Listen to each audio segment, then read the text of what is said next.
Muito bem-vindo, Sr. Ministro dos Negócios Estrangeiros, aqui ao Observador. Vamos começar pelo socialista Augusto Santos Silva. E eu perguntava-lhe o seguinte: é o número 2 de António Costa no governo, do Sr. Primeiro-Ministro António Costa. Qual é o seu lugar no PS, onde é um homem forte? Todos nós sabemos que é um homem forte, mas sem tropas, eu diria. Se não leva a mal. Não leva nada a mal. O meu lugar do PS, eu sou membro da Comissão Política, sou um militante do Partido Socialista desde 1990.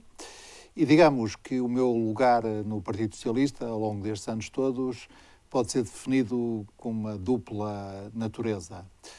Sou um dos, aliás, poucos ativistas políticos em Portugal que gosta de ideologia e de debate ideológico.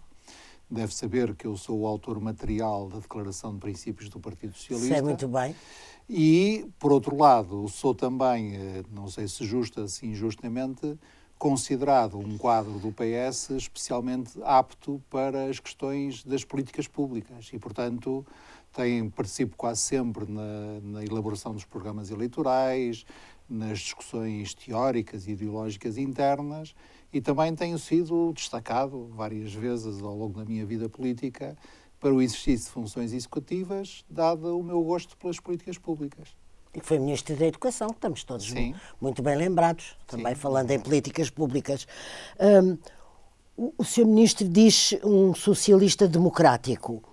Eu queria saber o que é que pode significar isso hoje, numa altura de recomposição da paisagem política, numa altura em que os partidos socialistas europeus estão esmorecidos, em que o centro político tem tendência a esvaziar-se e a encher o seu lado esquerdo e o seu lado direito. O que é um socialista democrático hoje? A maneira mais simples, mas também mais redutora de distingui-lo é dizer que, sendo um socialista democrático, não sou nem um socialista autoritário, porque também os há, nem um socialista revolucionário.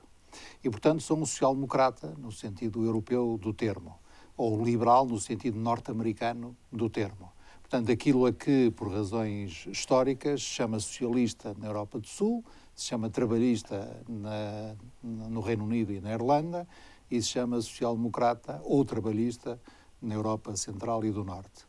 E, portanto, essa é a maneira mais simples de se definir. Agora, e é onde se sente bem, ideologicamente e politicamente. Sim, agora, como tenho, aliás, defendido e escrito, eu sou um socialista, portanto, sou um social-democrata europeu, reconheço a especificidade e o contributo próprio da social-democracia, mas vejo a social-democracia como um elemento que eu gostaria que fosse determinante num campo político muito mais vasto.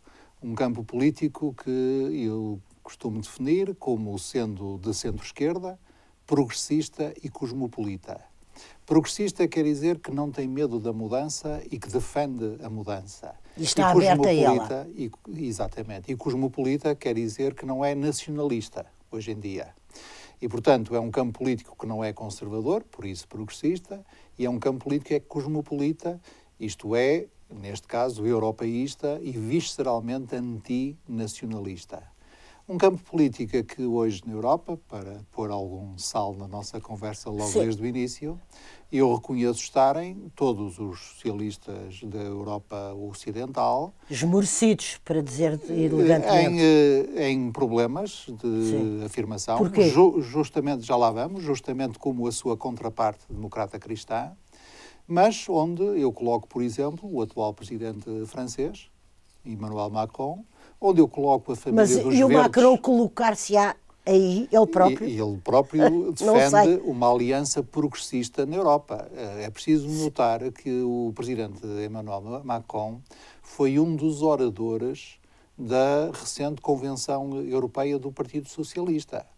Não esteve fisicamente presente, mas esteve presente através de uma gravação em vídeo. Exatamente, uma mensagem. Juntamente com o líder do Partido Social Democrata sueco, um social-democrata clássico, clássico. E juntamente com o líder do Syriza, o primeiro-ministro grego, Alexis Tsipras. Exatamente porque muitos de nós no PS defendemos que o Partido Socialista em Portugal representa não só a social-democracia europeia clássica, mas representa também muitas forças progressistas, incluindo de natureza ambientalista, ecologista ou dita liberal ou social-liberal. É um espaço político que o PS tem representado em Portugal e, do meu ponto de vista, é uma sua força. Agora, uma espécie de assinatura, diria, do PS. É uma espécie de capacidade de projetar, quer à sua esquerda, quer à sua direita. É muito interessante ver qual foi a evolução do centro político português, em particular da democracia cristã portuguesa. E se pensar nas suas personalidades mais influentes na transição para a democracia, verificará que elas invariavelmente, com uma exceção, mas elas invariavelmente acabaram no espaço político do Partido Socialista. Estou a falar do professor Freitas do Amaral, estou a falar do Dr. Basílio Horta, que é autarca em Sintra e eu sei, Presidente da Câmara de Sintra. Estou a falar naquela linha da Maria do Rosário Carneiro, do Luís Barbosa, etc. E, portanto, esta capacidade de representar politicamente um vasto arco que vai desde a democracia cristã até muitas correntes ambientalistas é uma força política que me parece muito importante no PS, e eu gosto de pensar que a social-democracia, que não se dissolve em nenhuma outra corrente, é um elemento motor deste campo muito e aglutinador. Sim, eu diria motor e, portanto, facilitador dos contactos e capaz de exprimir este ato Acha político. Que se olha hoje para o Partido Socialista assim como acabou de escrever? Eu acho que sim, e não apenas hoje, por razões muito próprias do PS e que têm sobretudo a ver com a liderança fundacional de Mário Soares. O PS é reconhecido no conjunto da população portuguesa como uma força moderada, democrática e pró-europeia. São estas as três características essenciais que os portugueses reconhecem no Partido Socialista. Uma força de centro-esquerda, portanto, moderada, democrática, no sentido em que protagonizou a luta política pela democracia em Portugal, e como sabe eu estou à vontade porque nessa altura estava do outro lado, estava do lado revolucionário, eu sei. E que sempre se caracterizou pela sua adesão quase íntima ao projeto europeu e ao que a Europa significa, uma economia social de mercado, uma democracia liberal com economia social de mercado. E é isso que o PS reconhece, é assim que o PS é reconhecido. Agora, a senhora estava a colocar uma questão muito importante e que tem a ver com o que é uma das razões pelas quais eu acho que nós devemos olhar para a social-democracia desta maneira como eu gosto de olhar, como um entre vários elementos que constituem um campo político progressista na Europa e na América do Norte. É que, na sua forma tradicional, a social-democracia, assim como a democracia cristã, que foram as duas grandes famílias políticas que formaram a Europa social do pós-guerra, as duas, em confrontação naturalmente, mas também em dialética, nenhuma delas até agora se conseguiu adaptar plenamente às grandes transformações do pós-Guerra Fria. E, portanto, há 30 anos que a minha família política, e a família política que é, digamos, simétrica da minha no campo democrático, no campo do centro, digamos assim, uns de centro-esquerda como eu, outros de centro-direita, como a democracia cristã, vive ainda as dores de uma adaptação a uma transformação social, económica e política que desafiou a base social própria destas duas famílias políticas e algumas das suas concepções muito importantes. Eu dou apenas um exemplo para não demorar.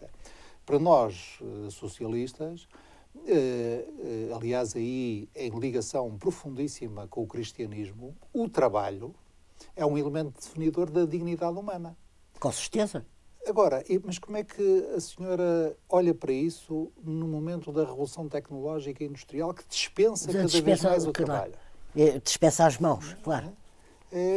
São questões muito difíceis. Mas muito interessantes e muito desafiadoras. Explicam o declínio eleitoral que se sente nos partidos social-democratas que não conseguiram aquilo que, a meu ver, o PS conseguiu, que é sempre ser uma força política que se projeta para além do seu espaço, da sua matriz ideológica inicial.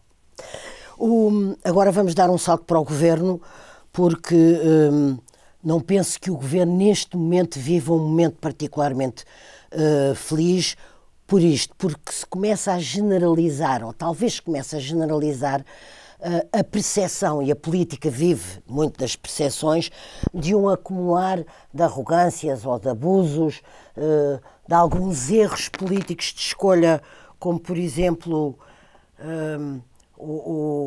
a subestimação de uma dívida muito voraz, de um crescimento económico modesto, de uma proteção do funcionalismo público, mas isto, digamos, que é aquilo que eu considero talvez os erros a apontar na condução económica do Governo. Eu agora estava a falar de uma forma que talvez afaste as pessoas, que é a percepção de uma arrogância e de um abuso, e não me refiro só à história das famílias. Acha que o Governo vive um momento menos feliz? Está preocupado com isso? Não. Então agora, se eu disser que isso é uma forma... Não, que isso é uma forma de... Arrogante de responder. Exato, não. Não, é uma forma sincera. Não. Arrogante não direi, com certeza. Tenho o suficiente respeito por si para não lhe despejar aqui o argumentário que existe para contrariar essa sua percepção. Portanto, limito-me mas não é a minha percepção. Eu penso que há essa percepção no país, ou que começa a haver numa certa... Vamos ver, eu não sou intuitivo. É um racional. Eu sou um racional, sou um cientista profissional. Exato. E, portanto, evidentemente que olho com cuidado para os indicadores de opinião pública, de percepção social e de orientação política e eleitoral, designadamente num ano como este. Os indicadores que eu tenho são indicadores de resultado e são indicadores de inquéritos e sondagens. Os resultados mostram que a forma como o PS gizou esta solução política e conduziu dentro desta solução política um governo que é tipicamente social-democrata, à maneira europeia, moderado e europeísta, foi premiado pelos eleitores, designadamente nas eleições autárquicas de 2017. Quanto aos indicadores e às sondagens, as sondagens mostram que o PS anda acima dos 35% e, portanto, reforçará o seu peso eleitoral nas próximas eleições. Tem todas as condições para conseguir ter sozinho mais que os deputados das várias formações de direita juntos, e isso criará novas condições para uma fórmula política que sustente um novo governo que, como sabe, e eu defendo que deva ser uma replicação atualizada da atual. Peço desculpa, atualizada da presente. Sim, eu percebo, da que está em curso, sim. E quando olho para a maneira como os portugueses apreciam o Primeiro-Ministro, comparam com os seus challengers, os seus concorrentes, a forma como valorizam o trabalho do Governo, a forma como até pontuam os vários ministros, designadamente o Ministro das Finanças, a forma como interpretam e avaliam a, digamos, coabitação entre o atual Presidente e o atual Governo, e a forma como valorizam, digamos, o estado de normalidade constitucional e política em que o país entrou. São fatores que o levam a não estar pessimista. Não fico pessimista. Dito isto, eu digo sempre, porque é verdade, que a política tem um ritmo e uma imprevisibilidade que é, aliás, um dos seus prazeres. Não, exatamente. E digo sempre que aprendi isso à minha custa, porque quem me dissesse em 2001 que um ano depois o Dr. Durão Barroso seria Primeiro-Ministro, eu rir-me-ia. E quem me dissesse em 2002 que 3 anos depois o PS estaria outra vez no governo e com maioria absoluta, eu rir-me-ia ainda mais. As duas coisas são verdade. E, portanto, a gente sabe que tem que contar com a surpresa na política. Que a autossuficiência é o pior dos erros, que subestimar o governo não está a ser autossuficiente. Eu julgo que não, mas eu não sou a pessoa mais imparcial para falar disso. Não, é porque o Sr. Ministro... Não, o Sr. Ministro... e conforme disse, que vai pela ciência e por resultados e pela razão e pelo estudo, e, portanto, serve-se das sondagens, de elementos, de números. Eu estava-lhe a falar de percepções e disse que não era intuitivo e que não lhe interessava isso. Eu, ao contrário, por instinto, por percepção, sinto que as pessoas de repente dizem: caramba, isto é demais. Estes tipos estão a brincar connosco. Isto não me aflige. Não. Eu julgo que as pessoas não têm esse sentimento. Ai, pronto, está bem. Agora, diga-me, já me disse... Sabe aquela famosa e espantosa fórmula do nosso Mário de Carvalho, quando diz: é preciso não confundir o género humano com o Manuel Germano. Isto é, as pessoas são uma coisa bastante diferente da bolha em que cada um de nós andamos. Eu também ando dentro de uma bolha, não é? E cada um de nós anda dentro de uma bolha. O governo portanto, não anda... sair da bolha para... Ouça, ainda bem que disse a palavra bolha. O governo não está dentro de uma bolha entre, por exemplo, todas as inúmeras pessoas que vieram da Juventude Socialista à roda de Pedro Nuno Santos, por exemplo, entre os numerosos amigos políticos do Dr. António Costa, que com ele têm feito uma caminhada. Isto são bolhas. Não, mas não é pejorativo, são objetivamente bolhas. Distinguir as bolhas. Não. A minha bolha é má e a sua bolha é boa. A coisa mais natural no mundo é que um governo numa democracia seja liderado por um partido político e que dele façam parte os quadros que esse partido político tenha e entende o Primeiro-Ministro da ocasião, que estão mais capacitados para o exercício das funções públicas. Portanto, quando me dizem o governo está cheio de militantes do Partido Socialista, eu digo... Não foi isso que eu disse. Sim, eu sei. Sim. Mas, quer dizer, é a coisa mais normal do mundo que eu sei. Mas isso o Sr. Ministro não perca tempo, não era isso. Mesmo assim, nós temos em ministérios tão importantes como as Finanças, como a Justiça e outros Ministérios da Soberania, a Defesa, a Ciência, a Tecnologia e Ensino Superior, não tem os irmãos, a Educação, nem os maiores amigos, também. Temos personalidades independentes, que aliás têm sido sempre uma imagem de marca do Partido Socialista, que, como sabe, recruta sobretudo nas universidades, ao passo que os partidos centro de direita, naturalmente, recrutam mais nas empresas. Depois, quanto nós sermos amigos, bem, eu tornei-me amigo Eu não estou a falar de serem amigos, com certeza, ainda bem que são. Quer dizer, era horrível se não fossem. E incómodo. Considero ter a honra de ser tomado como amigo pelo atual Primeiro-Ministro. Mas não vejo em que é que isso me diminua a mim ou diminua a ele. Até cria condições de trabalho bastante mais... Não, eu sei. Sr. Ministro. Seria pior se nós fôssemos como o governo atual britânico, onde as pessoas, como sabe, se esfaqueiam publicamente uns aos outros. Bom, mas também no momento que estão a atravessar, não é que justifique esfaqueamentos, mas talvez altere as tensões e a emoção de cada um deles. Mas, dito isto, não queria que houvesse nenhuma leitura errada das minhas palavras. O Partido Socialista não ganhou as eleições europeias, não ganhou as eleições legislativas, não ganhou as eleições regionais e só ganhará, se as ganhar, no dia em que forem apurados os seus resultados. E quem pensar o contrário estará a fazer a mesma figura tola que à direita fizeram meses a fio aqueles que achavam que o Dr. Rui Rio estava morto. E quem pensa assim revela não conhecer sabe ver as a política. Sim. E então, quem pensar assim e tiver, por exemplo, uma experiência política semelhante à minha, então é mesmo sinal de que deve pensar agora noutra vida, porque já perdeu a mão. Perdeu a mão e o pé.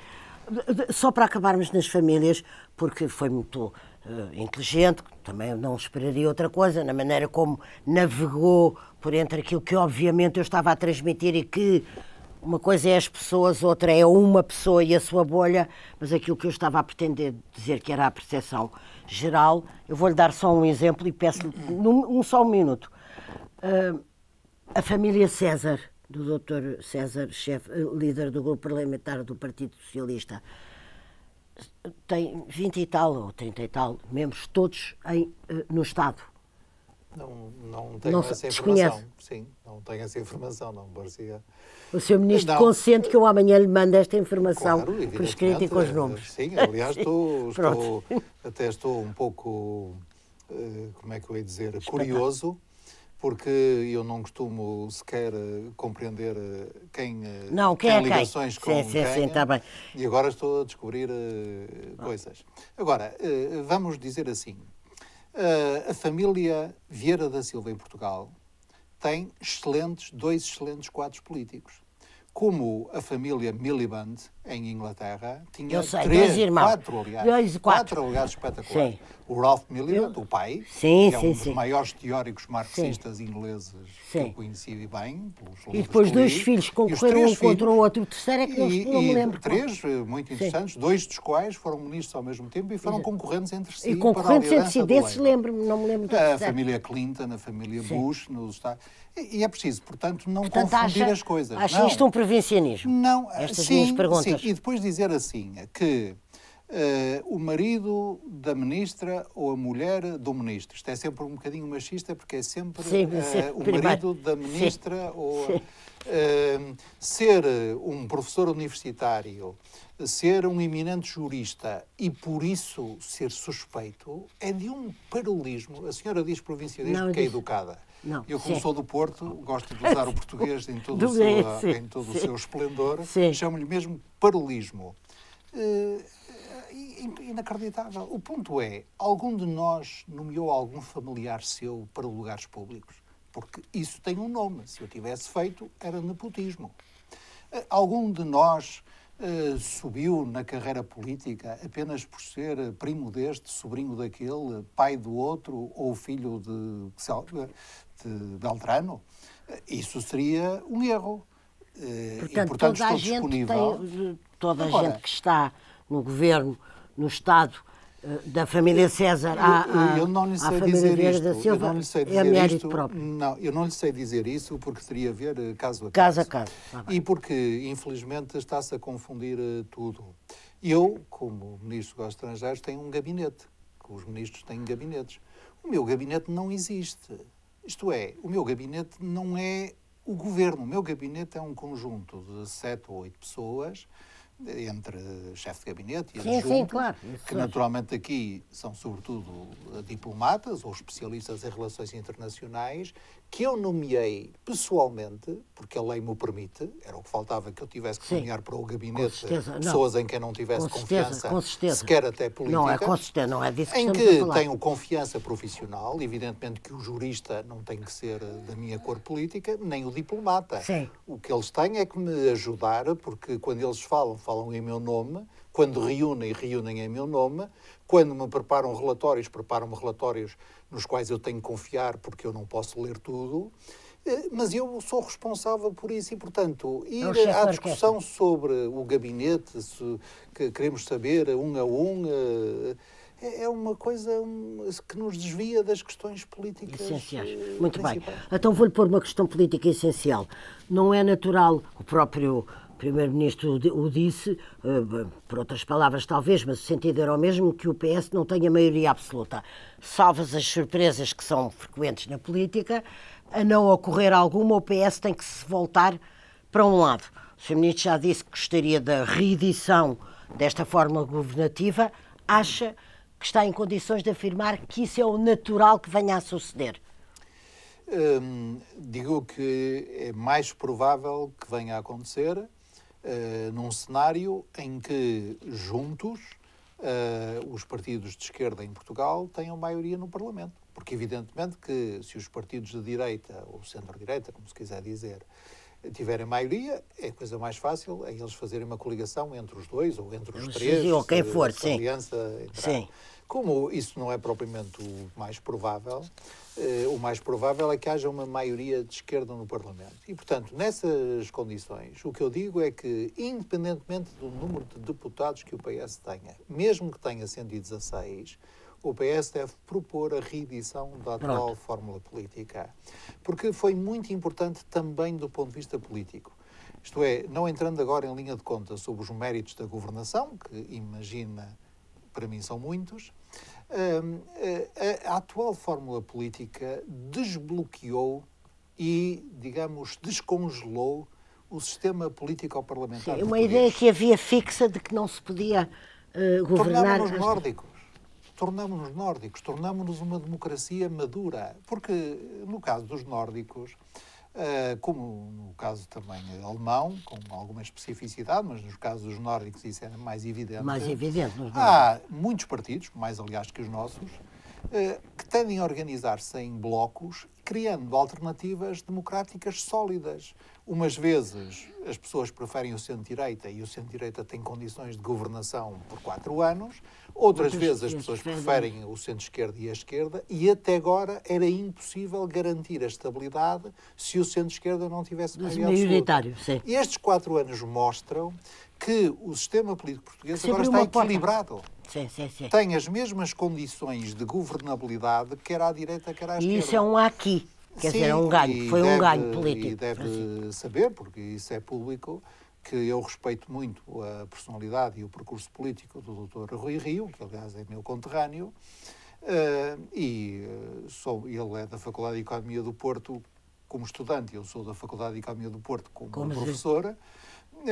Mas entendo que, a bem da nossa saúde política, ele deve ser alternativo ao Dr. António Costa. E, portanto, mas por isso mesmo é que eu não defendo soluções do tipo Bloco Central, a não ser quando estamos numa emergência nacional, e não me parece que estejamos numa emergência nacional.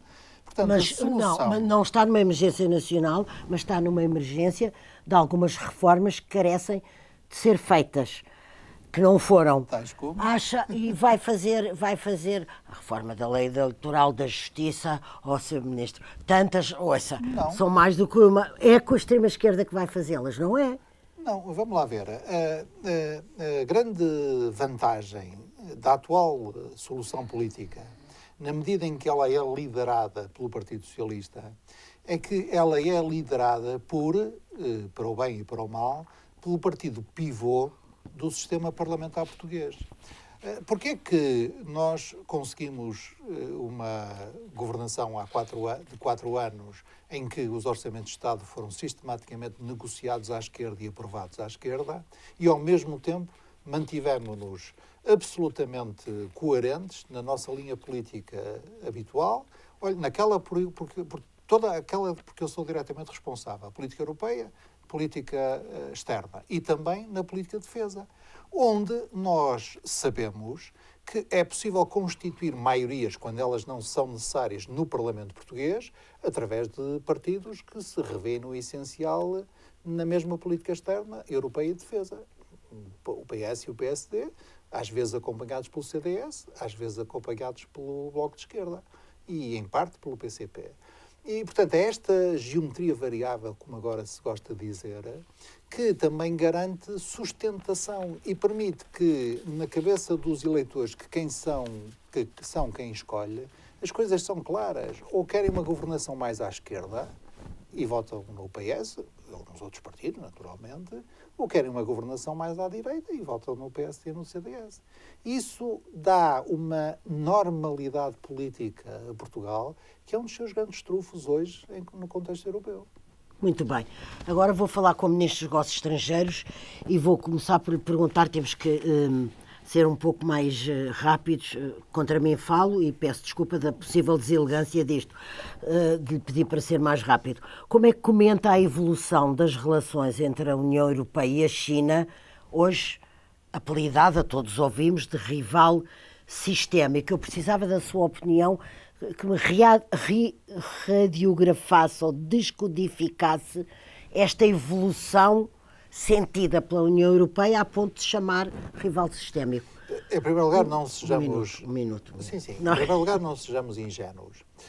No mesmo dia em que foi recebido pelo Presidente Macron, a chanceler Merkel e o Presidente Juncker, o Presidente Xi da China assinou um contrato para a compra de cerca de 300 aviões da Airbus, a empresa europeia, portanto, é tudo uma questão de palavras, é isso? Não. Em primeiro lugar, não sejamos ingênuos, porque a ingenuidade é o pior dos ingredientes em política externa. Em segundo lugar, eu talvez a surpreenda dizendo que estou 100% de acordo com os termos com que a Comissão Europeia descreve a nossa relação atual com a China. O que eu leio é tudo, porque o que nós dizemos é que a China é um nosso parceiro cooperativo, designadamente na agenda do clima, é o nosso parceiro negocial, isto é, temos interesses divergentes, às vezes convergem e aí trabalhamos, é o nosso concorrente económico, por exemplo, em África, e é o nosso rival estratégico em modelos de governação. Quer dizer, nós temos uma concepção das instituições políticas muito diferente. Tem visto o que é que tem ocorrido agora numa província, que não me ocorre agora o nome, mas que... Sim, sei. Uma repressão... Sim. Mas, olha, eu há coisa de... Faz hoje exatamente 15 dias participei no almoço de trabalho dos ministros dos estrangeiros da União Europeia com o ministro chinês. E quando chegou à minha vez, eu disse, há 3 coisas que eu acho que é muito importante para trabalharmos em conjunto, União Europeia e China. A primeira coisa são as ligações, a chamada conectividade. Em segunda coisa, nós temos um acordo de investimento que andamos a discutir há anos e que devíamos concluir. E a terceira coisa, temos que discutir direitos humanos. E qual foi a resposta aos direitos humanos? A resposta chinesa aos direitos humanos, que nós, aliás, também devemos compreender na parte em que ela é compreensível, é sempre a seguinte: reconhecemos o valor dos direitos humanos e queremos que vocês nos reconheçam também o facto de nós termos tirado centenas de milhões da pobreza, termos educado centenas de milhões de pessoas e isso constituir um feito histórico. O que também é verdade, que se deve muito ao Deng Xiaoping. Exatamente, mas não chega, porque claro nós sabemos que há pessoas... Minha senhora, como sabe, nós não temos pena de morte, nós não perseguimos as pessoas politicamente, nós não perseguimos as pessoas por razões religiosas. Exatamente, pronto, e, portanto, claro que somos rivais nesse domínio. Nós queremos que o nosso modelo democrático europeu influencie o mundo. E os chineses não querem. Portanto, somos rivais nessa influência.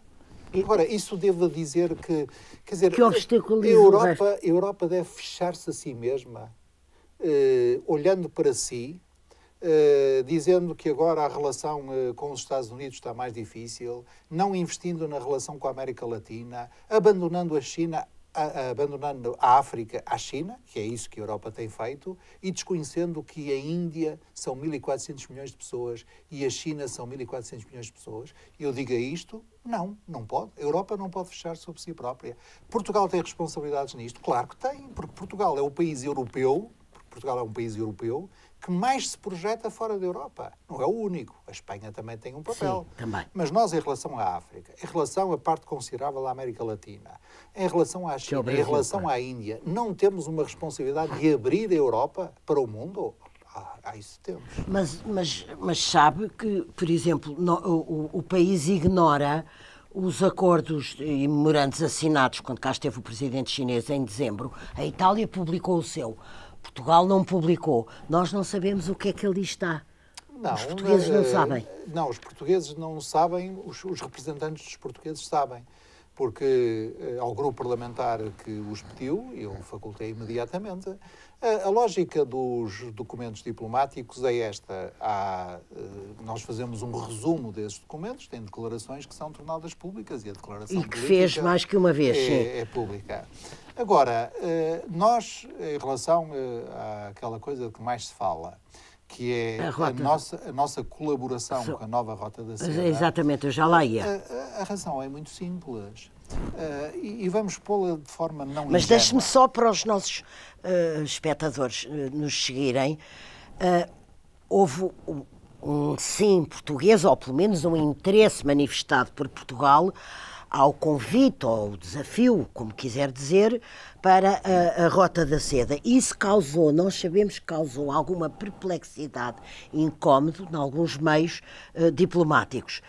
A poucos dias da cimeira que vai haver agora da União Europeia com a China, qual é a sua própria opinião sobre a natureza e o propósito da Rota da Seda? Estamos perante que tipo de operação?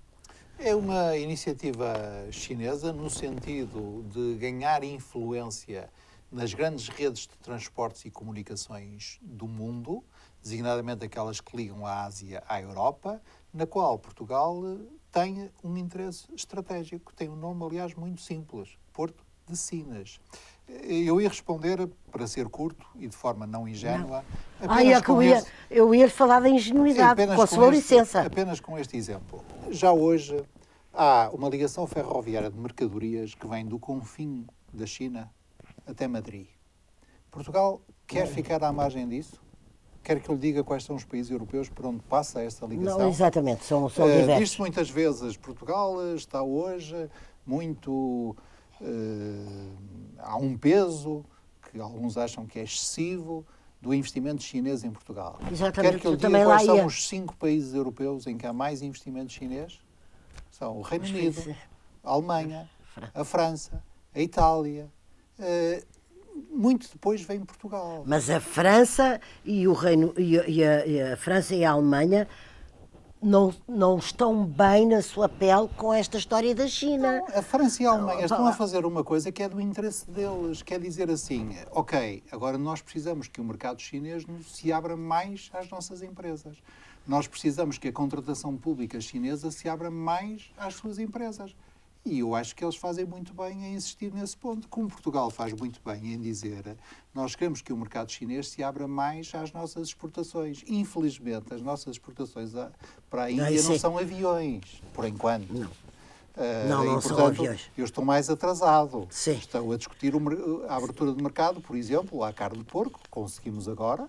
Repare que é uma mudança de escala para as nossas exportações. Absolutamente. Não é um avião, mas não é o que era. E agora estou a discutir as frutas. Sim. Estou a discutir também com os chineses uma coisa que me parece muito importante. Eles adquiriram ativos em Portugal, designadamente na EDP, na REN e num banco. Aliás, adquiriram-nos porque a Troika nos obrigou a privatizar e porque os nossos amigos europeus fizeram ofertas que eram absolutamente inaceitáveis. Sim, com certeza. Quem chegou à frente foi a China. Estou à vontade, porque era o Dr. Passos Coelho, Sim. o Primeiro-Ministro, não era eu, nem era o Dr. António Costa. Mas, dito isto, o que nós estamos agora a trabalhar com os chineses é dizer a época de comprar ativos já acabou. Primeiro, porque não há mais nada a privatizar, nem nós queremos. E, portanto, agora a época é de desenvolver investimentos industriais de raiz. Os chineses querem fazer uma fábrica de mobilidade elétrica na Europa? Pois, se querem, Portugal pode ser uma boa localização. Vamos ver, segundo as regras nacionais e as regras europeias. Os diversos responsáveis pela condução da barca europeia falam da União Europeia, evidentemente, como um aqui político e económico tão valioso quanto indiscutível. Ninguém põe isto em causa. O que eu pergunto é, a propósito da Huawei e do que temos estado a falar e da transição para as novas redes da quinta geração, onde está, afinal, a autonomia estratégica da Europa se nós somos obrigados a escolher entre empresas americanas e um programa chinês? Também podemos escolher empresas europeias. Podemos? A Ericsson e a Nokia são europeias. E, portanto, o que é preciso é que as nossas empresas, quer europeias, quer norte-americanas, porque, como sabe, eu sou um daqueles que não tem medo de usar a palavra Ocidente. Eu gosto muito da palavra Ocidente. Eu acho que há uma afinidade estrutural entre a Europa e a América do Norte e que essa afinidade estrutural é uma das melhores condições da paz do mundo. Portanto, não pode estar, não é bem beliscada, é espantada do lado de lá com a nossa simpatia em relação, por muito bem explicada que seja por si, com a nossa simpatia ou disponibilidade para a China? Não. Nós, com a atual administração americana, temos feito um exercício que alguns de nós, se lhes dissessem há uns anos que o tinham que fazer, não se acreditariam. Porque somos nós, os europeus, que temos que convencer os americanos de quão essencial é a NATO, de quão essencial era o acordo de comércio e investimento entre a Europa e os Estados Unidos e de quão importante é esta ligação transatlântica. Olha o que acontece no mundo de vez em quando. Mas voltando ainda ao seu ponto,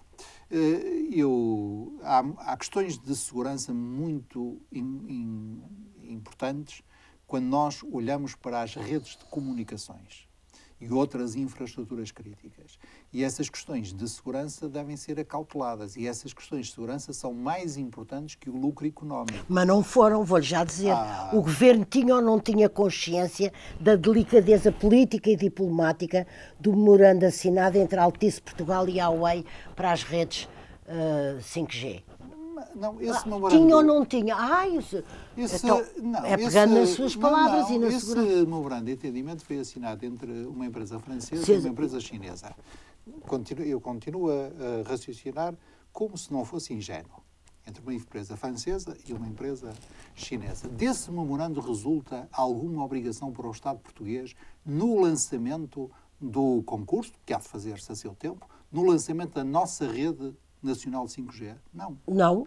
Não, evidentemente que não, porque não é a Altice nem é a Huawei que mandam no governo português.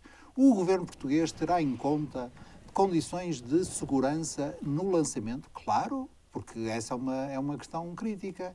Usará os padrões europeus e internacionais para o fazer. Claro, nós, aliás, quer dizer, os chefes de Estado e de Governo, mandataram a Comissão para estudar justamente a forma como nós devemos acautelar essas questões de segurança.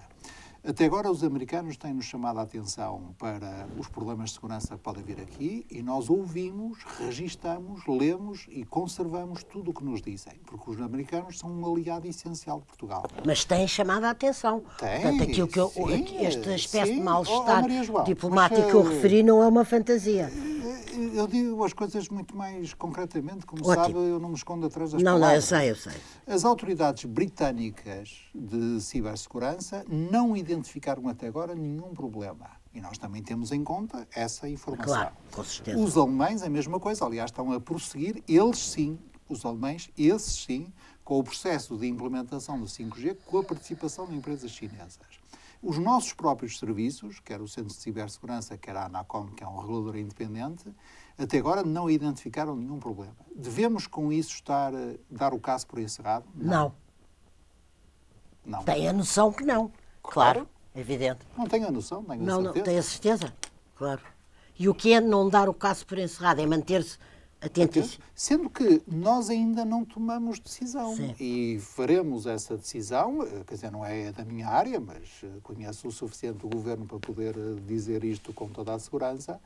Não tomaremos essa decisão sem tomar em conta todos os critérios, como aliás nós fizemos no lançamento dos telemóveis de terceira geração e das comunicações de quarta geração. Portanto, não há que temer esta espécie de valsa Agora, Pequim-Lisboa. Não há que temer. Não, até porque não é uma valsa. Em primeiro lugar, não é uma valsa a dois. É uma valsa, se ler o memorando de entendimento sobre a nova Rota da Seda, ele explica com clareza que a nossa cooperação com a China nesse quadro se faz no âmbito da chamada Estratégia da União Europeia para a Conectividade Euroasiática.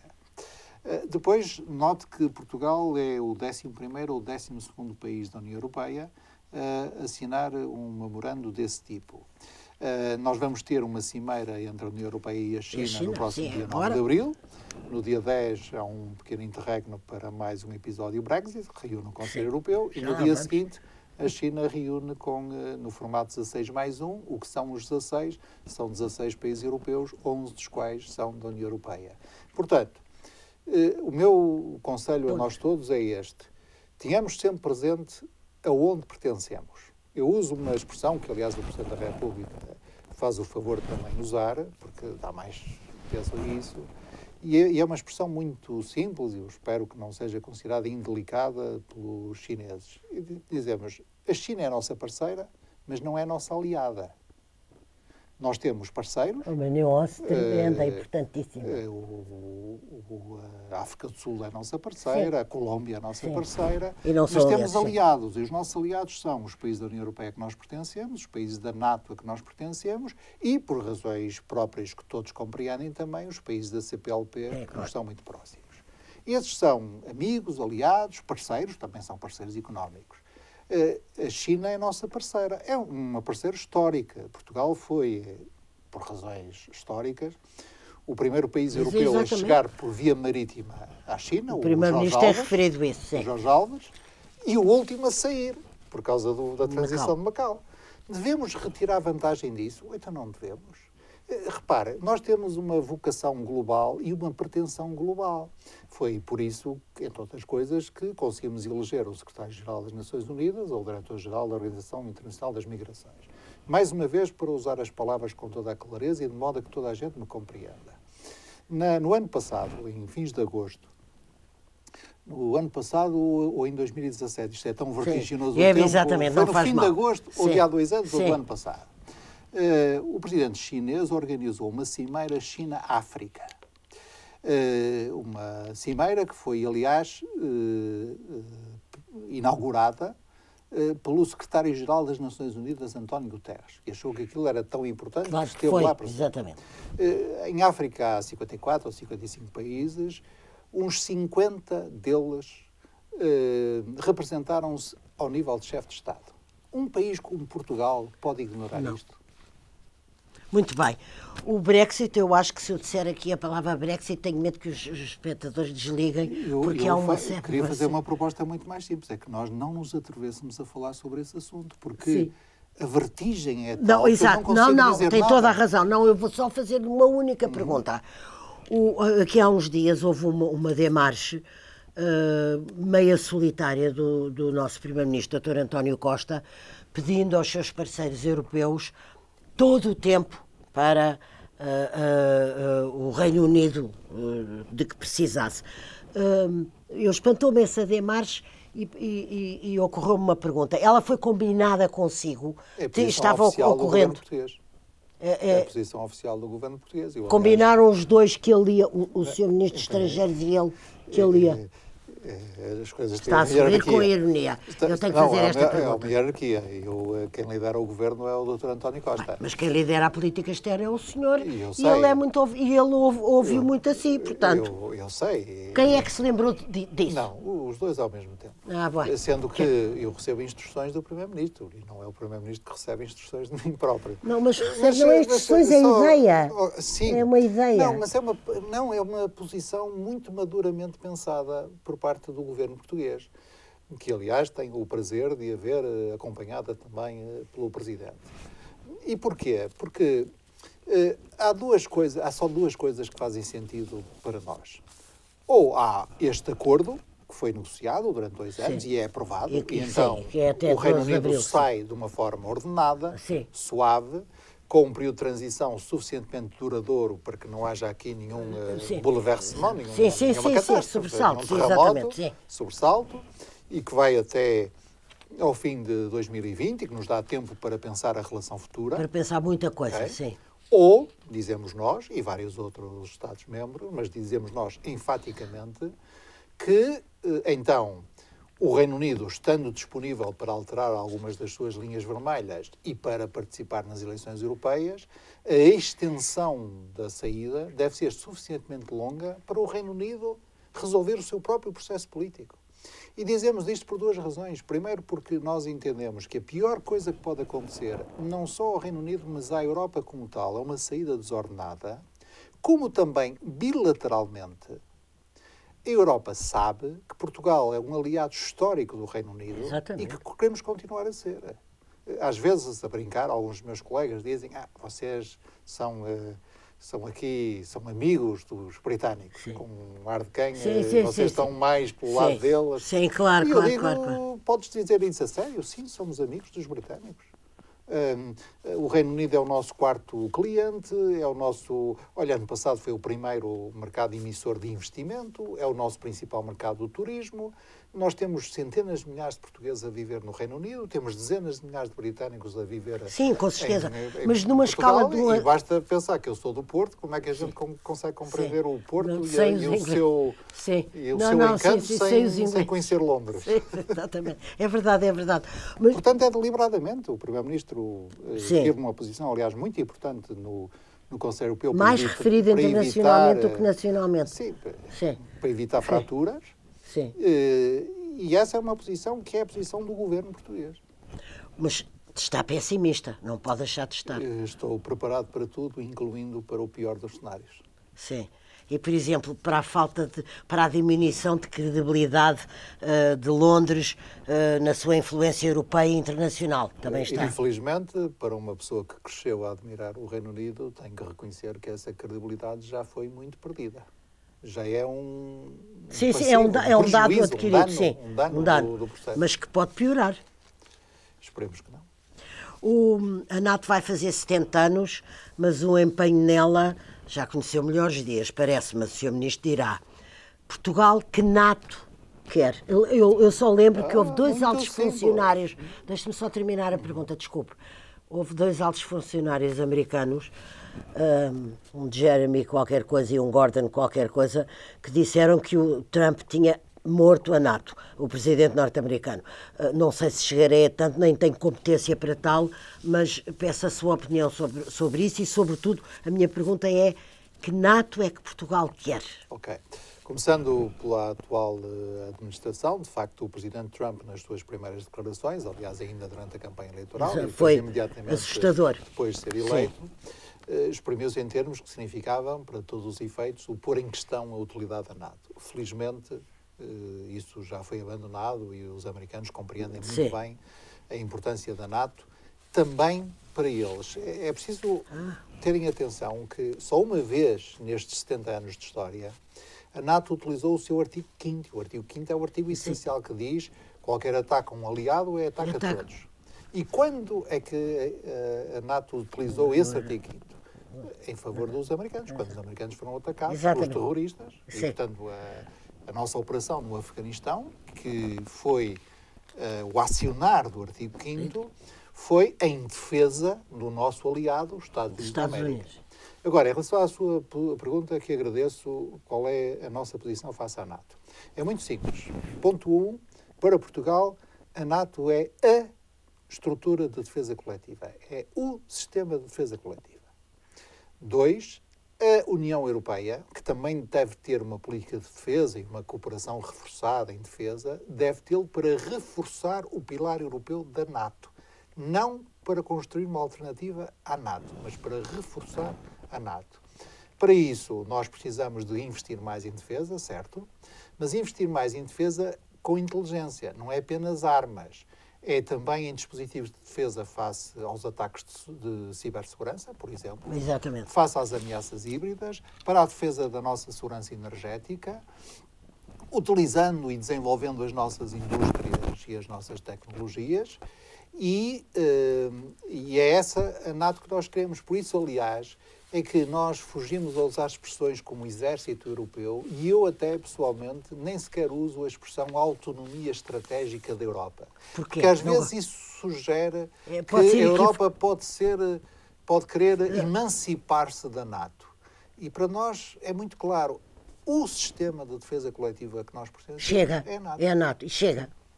Agora, é um sistema de defesa, porque para além da NATO, o que existe são as Nações Unidas, para o nosso interesse, não é? Última pergunta. O que é que fez o intelectual Augusto Santos Silva interessar-se, da maneira como todos assistimos, pela política? Ele, que me dá o gosto de ser muito meu amigo, perdoará que o invoque aqui, porque a história que eu vou contar é verdadeira e julgo que ela explica a sua pergunta. Responde à sua pergunta. Sim. Portanto, direi que, com a permissão dele, que não me deu antecipadamente, que isso é culpa do nosso comum, aliás, amigo Guilherme Oliveira Martins. Muito, exatamente. O Guilherme uma vez telefonou-me, porque eu vivia uma vida, aliás, bastante feliz e pacata, era professor na Universidade do Porto, e tinha uma crónica semanal num jornal, que é que também colaborou, o Público. Exatamente. E uma vez zangado, para não dizer mesmo chateado, com esta mania dos portugueses só dizerem mal, sobretudo dos chamados opinion makers, só estão a dizer mal, acham que a gente lendo-os parece que eles têm as ideias fantásticas, mas que não querem sujar as mãos.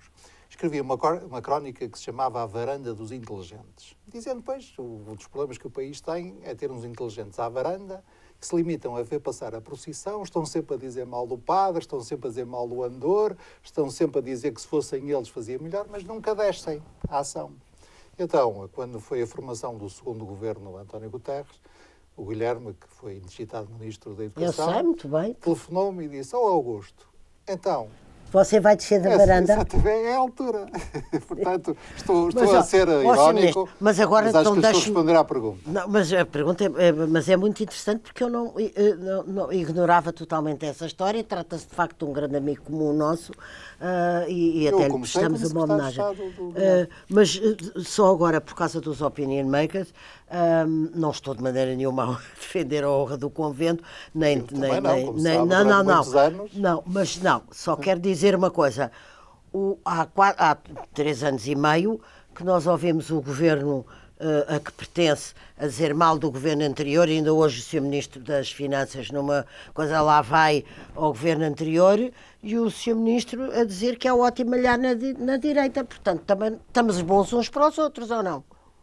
E o que é que isso tem a ver com a sua pergunta anterior? A minha pergunta como era a que... direita não. É bom malhar na esquerda, como compreende, eu usei essa expressão em sentido figurativo. Sim, não, com certeza que era figurativo, mas é revelador, com certeza que é figurativo. Quando o Bloco de Esquerda, para dizer uma expressão que ficou engraçada, fez toda uma campanha a dizer vota em quem lhes bate forte, não estava propriamente a dizer que andava a bater. Está bem. Ao governo a que eu, aliás, então pertencia. Portanto, são fórmulas que a mas gente usa 3 anos para dar cor sim, ao que diz. Tá bem. Pronto, exatamente. Mas senão o Camilo Castelo Branco hoje estaria preso, não é? Estaria. Porque, evidentemente... Estaria. Mas é preciso dizer todos os dias mal do governo anterior. Mas eu dei-lhe agora uma entrevista de 1 hora... Não, mas o seu colega das Finanças ainda hoje disse que não sei o quê, já nem me lembro. Minha senhora, mas o debate político é essencial à democracia. Pronto, está bem. E, portanto, qual é o problema? Os britânicos, que costumavam ser um povo muito sensato, entre outras fórmulas rituais muito expressivas, tinham, e julgo que ainda têm, a expressão Sua Majestade, e depois há o governo de Sua Majestade e há a oposição de Sua Majestade. Mas ambos são de Sua Majestade. Quer dizer, o Estado precisa de ambos.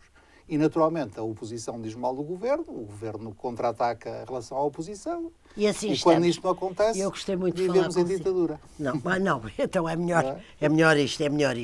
Sr. Ministro, foi um prazer falar consigo, muito obrigada. Até uma próxima para falarmos do Raymond Aron, que é uma coisa que temos permanentemente que dizia, adiado. Observador engagé, comprometido. Exatamente. É isso que o intelectual é. E é isso que eu estou a fazer. E é isso que é. Sim. Com certeza, muito obrigada.